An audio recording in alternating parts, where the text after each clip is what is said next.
Hello, this is the Tradesight U.S. Stocks and Futures Market Preview for Tuesday, March 1st, 2016. Welcome to March of the year.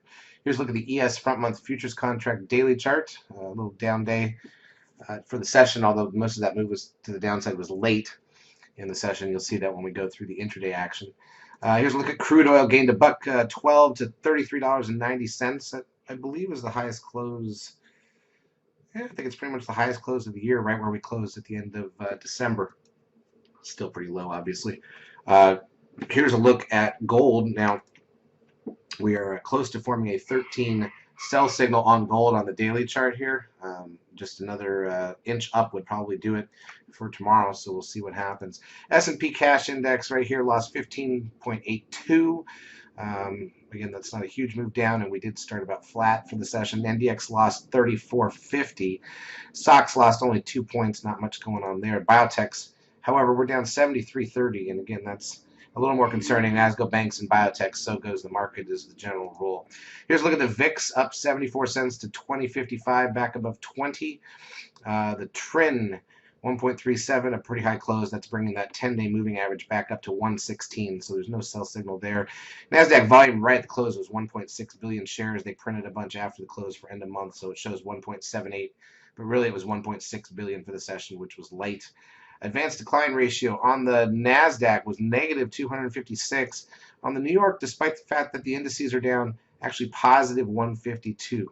Google lost $7.64 for the session, and all this back and forth by 10 or 15 points on Google is really meaningless. It's been stuck for quite a while. Apple lost 22 cents, almost not worth counting. Amazon lost $2.71 after making a new high for the month, and Netflix lost $1.38. All right, let's take a look at the intraday action on the ES. We're going to go to 5-minute candles so we can just look at mostly Friday and then today and a little bit of Thursday. So you can see Friday we had gapped up and just drifted lower. That's a Friday heading into the end of the quarter, or end of the month. And of course, today was end of month, the leap year extra day in February bonus.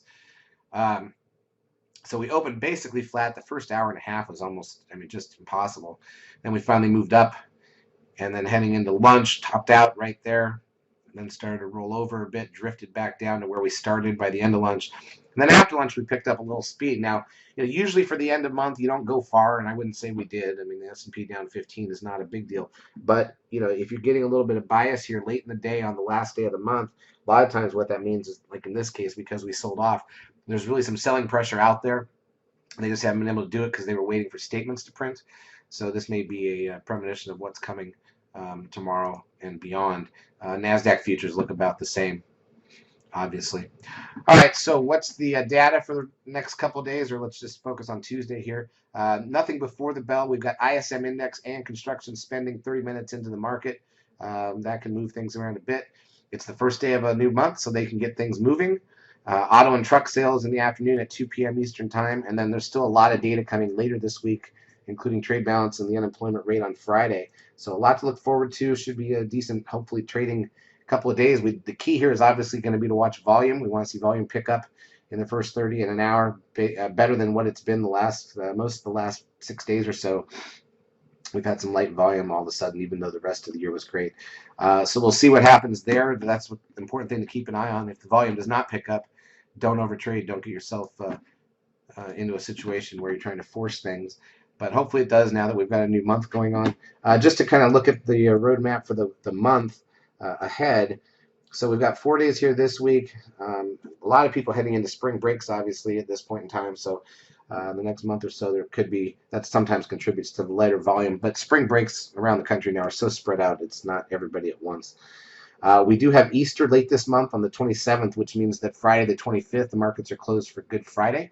That's about as early as Easter can get in the year. And that's about it. Other than that, March and then April won't have any holidays since Easter's in March. So our next real holiday after Easter will be 2 months later, Memorial Day. April's often a great trading month. You got tax day in there and everything else, all that implications that come with that. So this is usually a great time of year for the next couple of months. Hopefully the volume comes back to where it was earlier in the year and we can get to it. Charts as usual brought to you by eSignal 12. If you've not taken the trial of our services, feel free to do so. We will help you out for a couple weeks. Have a great trading Tuesday.